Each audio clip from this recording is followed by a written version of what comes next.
Pernah nggak sih, di awal tahun kamu penuh semangat bikin resolusi keren seperti, tahun ini gue bakal super produktif, jadi versi terbaik diri gue.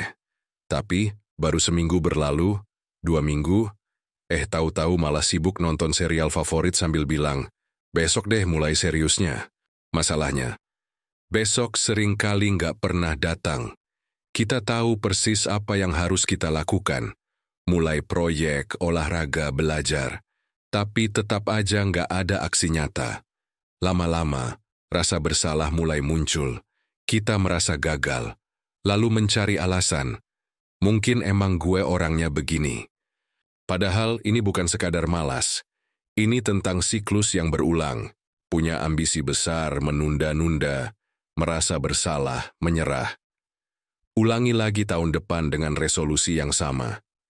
Siklus ini nggak cuma bikin kita jalan di tempat, tapi juga menggerogoti rasa percaya diri.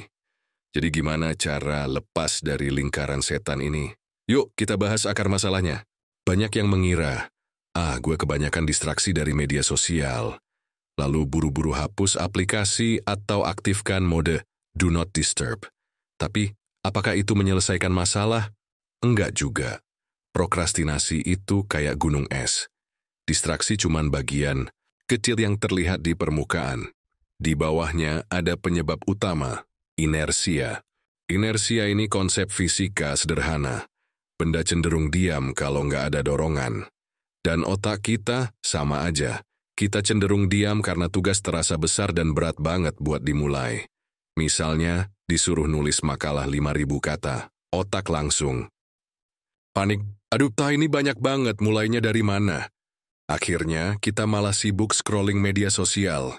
Intinya, inersia bikin tugas kelihatan kayak gunung tinggi. Padahal kalau mulai dari langkah kecil, semuanya nggak seberat yang kita bayangkan. Sekarang kita tahu bahwa inersia bikin kita stuck. Terus, gimana cara ngelawannya? Mulai dari hal kecil. Kenapa? Karena bagian tersulit dari aktivitas apapun bukan mengerjakannya, tapi memulainya.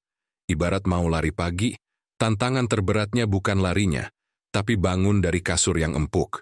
Coba deh trik ini, mau nulis mulai dengan 50 kata aja dulu. Mau olahraga, cukup gerakin badan 5 menit dulu. Mau bersih-bersih, bersihkan satu sudut meja aja. Begitu targetnya kecil, otak nggak merasa terintimidasi. Bahkan seringnya setelah mulai, kita malah keterusan. Rasanya kayak, udah jalan nih, sekalian aja lanjut. Pernah dengar trik coba 2 menit aja? Kedengarannya sepele, tapi ini salah satu cara paling ampuh buat ngalahin kebiasaan menunda-nunda. Konsepnya simple. Kalau kamu malas mulai, kerjain tugas itu cuma 2 menit aja. Mau nulis, tulis selama 2 menit. Mau bersih-bersih, rapiin selama 2 menit. Mau olahraga, lompat-lompat 2 menit aja. Kenapa 2 menit? Karena waktu sesingkat itu nggak cukup buat otak cari alasan buat nolak. Kita mikir, cuma 2 menit gampang lah. Tapi yang menarik adalah setelah 2 menit kita sering keterusan. Kenapa? Karena setelah mulai, momentum terbentuk dan kita malah pengen lanjut. Ibarat dorong bola, awalnya berat tapi begitu bergerak bola bakal menggelinding sendiri. Kalau setelah 2 menit kamu tetap nggak lanjut, nggak apa-apa. Yang penting kamu sudah memulai, karena keberhasilan terbesar dimulai dari satu langkah kecil. Sekarang kita tahu bahwa dorongan kecil bisa bantu kita melawan inersia dan membangun momentum. Tapi, gimana cara menerapkannya dalam kehidupan nyata? Olahraga, misalnya, jangan langsung mikir nge-gym 2 jam. Cukup mulai dengan 5 menit stretching atau jalan kaki. Dalam pekerjaan, punya tugas besar, jangan panik. Mulai dengan 1 paragraf atau 1 ide kecil. Sementara, dalam interaksi sosial, misalnya, mau ngobrol lagi sama teman lama, jangan berpikir harus ngobrol panjang lebar. Cukup, mulai dengan 1 pesan simpel. Hey, apa kabar? Kuncinya, mulai dengan langkah kecil, jangan keburu stres mikirin hasil akhir.